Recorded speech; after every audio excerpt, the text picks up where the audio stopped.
So Unit 9 is all about acids, bases, and salts. Here we're going to take a look at some basic properties of acids and bases. It's kind of like an introduction to acids and bases.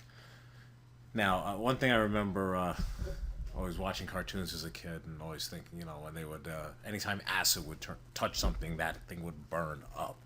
Now, acids can burn things, but what we're going to see is there are lots of acids that are actually perfectly safe. All right, so dilute acids have a sour taste, and you have tasted a lot of dilute acids. Citric acid in fruit, acetic acid in vinegar, carbonic acid in soda. The CO2 in soda actually reacts with the water to make carbonic acid.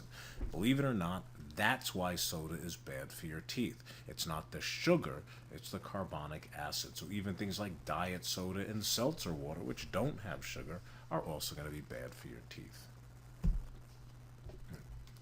Concentrated acids can burn skin and eat holes in clothing. So some of the stuff from cartoons are kind of based in reality. Now, aqueous solutions of acids are electrolytes. Now, an important thing to remember is greater concentration of ions is going to be more conductive. So if there's more ions floating around in water, it'll be more conductive of electricity.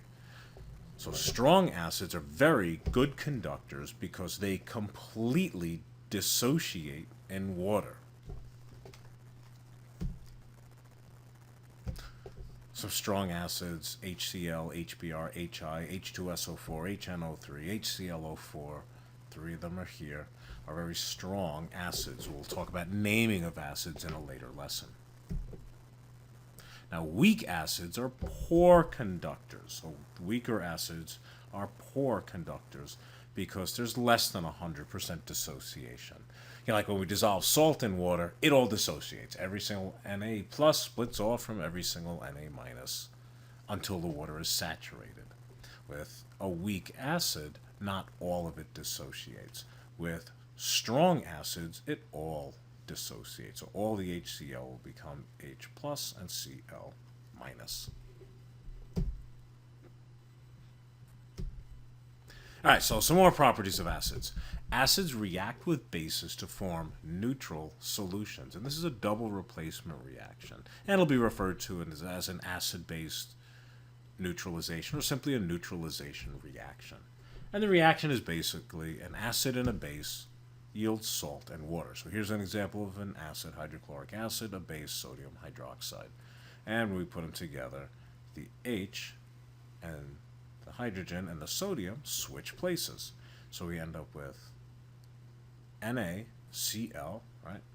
NaCl and HOH. HOH. And HOH is basically H2O, good old water. Acids will react with certain metals to produce hydrogen gas. And this is a single replacement reaction based on table J. So if the metal is higher than hydrogen, it'll replace it. If it is lower, it will not. So here, HCl and Na, we end up with the sodium replaces the hydrogen, and we end up with Na plus and Cl minus, as well as hydrogen gas. So now we got to balance that, 2 and that gives us 2 and 2. Go. Acids will cause acid-base indicators to change color. We're going to learn about indicators in a later lesson. Acids have pH values of less than 7. They fall on the lower end of the pH scale. All right, bases. So here's some common bases on table L. NaOH, sodium hydroxide, potassium hydroxide, calcium hydroxide, and aqueous ammonia. Most bases are going to end in hydroxide. When we dissolve ammonia in water, it actually causes the water to react with it and it forms a base. Dilute bases have a bitter taste. Antacids, soaps, and ammonia-based cleaning products, although I really don't recommend you taste those. Bases will have a slippery or a soapy feel to them. Like acids now, concentrated bases will burn skin and eat holes in clothing. Like acids, aqueous solutions of bases are electrolytes. And the same other rules apply. Since a greater concentration of ions is more conductive, strong bases make good conductors because they completely dissociate. All right, some more. Just like we saw before, bases react with acids to form neutral solutions. Same as before, it's a double replacement reaction. Here's another example. All right, so the hydrogen and the calcium can switch places here. We end up with calcium bromide, CaBr2, and HOH. We're going to have two of them. So that means we need two here to balance it. Just like acids, bases cause acid-base indicators to change color, but usually to a different color. And bases have pH values of greater than 7. They fall on the higher end of the pH scale. All right, salts. We know a lot about salts since we've been talking about them for a long time, but we're going to quickly review some things.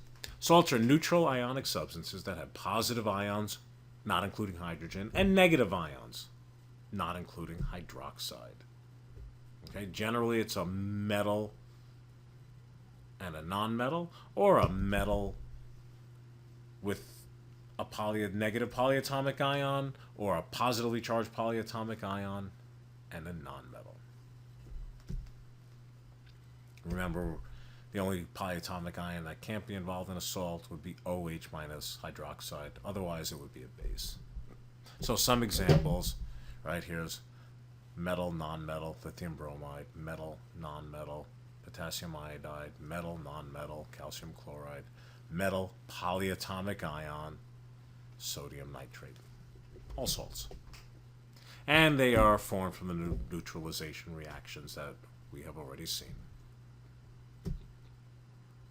And just one exception we'll talk about in class a little more. Ammonium chloride is the salt of a weak acid.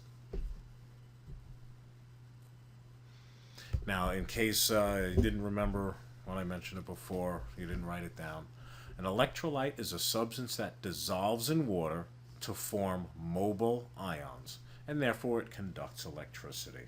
And there's a fun demo I'll do in class to show you this. All right, question time. Which of the following can conduct an electric current? You have 4 choices. Tell me which one or ones can. Explain what it means to be an electrolyte and why acids, bases, and salts are electrolytes. All right, that brings us to the end. I will see you guys in school.